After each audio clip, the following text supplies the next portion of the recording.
आज आपको एक कहानी सुनाता हूं, सत्य घटना पर आधारित। साल 2008 मालेगांव ब्लास्ट में पूरा देश कह रहा था कि इसमें पाकिस्तान का हाथ है, पर सत्ता में बैठी कांग्रेस का पाकिस्तान प्यार ये बात मानने से इनकार कर रहा था।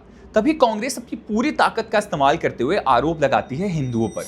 नाम दे दिया जाता है सैफरन टेरर का, जिसके बाद सबसे पहले बलि का बकरा बनाया जाता है लेफ्टिनेंट कॉलोनल प्रसाद श्रीकांत पुरोहित को।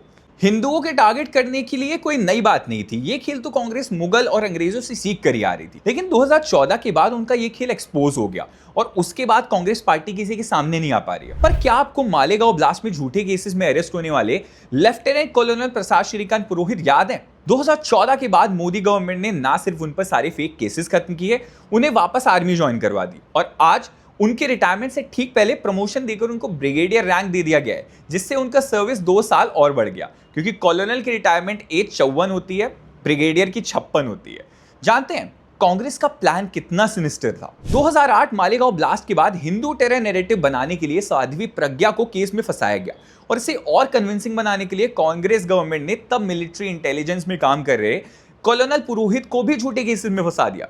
ये देश का पहला ऐसा केस था जब आर्मी ऑफिसर पर टेरर चार्जेस लगे थे। सोचिए कितनी शर्म की बात है, पॉलिटिकल एजेंडा के लिए देश की आर्मी तक को बदनाम कर दिया गया। उसके बाद कांग्रेस ने देश में हिंदू टेरर टर्म जमकर चलाया और आज भी कांग्रेस चलाने की पूरी कोशिश करती रही है।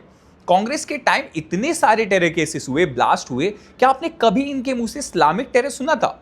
बटला हाउस एनकाउंटर के बाद इंडियन मुजाहिदीन के 2 आतंकियों की मौत पर सोनिया गांधी आंसू बहा रही थी। Says that Sonia Gandhi had tears in her eyes when she was shown pictures of the encounter. उसी एनकाउंटर में इंस्पेक्टर मोहन चंद शर्मा भी शहीद हुए थे, उनके लिए एक शब्द कंडोलेंसेस भी नहीं हुए। लेफ्टिनेंट कॉलोनल पुरोहित को फाइनली मोदी गवर्नमेंट ने 2017 में बेल दी, उन्हें वापस आर्मी ज्वाइन करवाई और 2021 में उन्हें कॉलोनल के रैंक पर प्रमोट किया। पुरोहित ने कोर्ट में बताया कि कांग्रेस गवर्नमेंट ने अपने टाइम पर जेल में आरएसएस, विश्व हिंदू परिषद और बीजेपी के नेताओं को केस में फंसाने के लिए उनको प्रेशर में डाला। कॉलोनल पुरोहित की 2025 में लगे सभी झूठे आरोपों से कोर्ट ने क्लीन चिट दे दी है, लेकिन इतने साल जेल और केसेस में फंसे रहने के कारण उनको जितनी प्रमोशन मिलनी चाहिए थी वो नहीं मिली। इसलिए अब उन्हें रिटायरमेंट से जस्ट पहले ब्रिगेडियर का रैंक दिया गया है और सर्विस भी 2 साल बढ़ा दी गई है। कुछ लोग कहेंगे कि बेल या क्लीन चिट तो कोर्ट ने दी है, इसमें मोदी गवर्नमेंट ने क्या किया? उनके लिए बता दूं कि इनका केस हरीश साल्वे जैसे देश के सबसे टॉप लॉयर लड़ रहे थे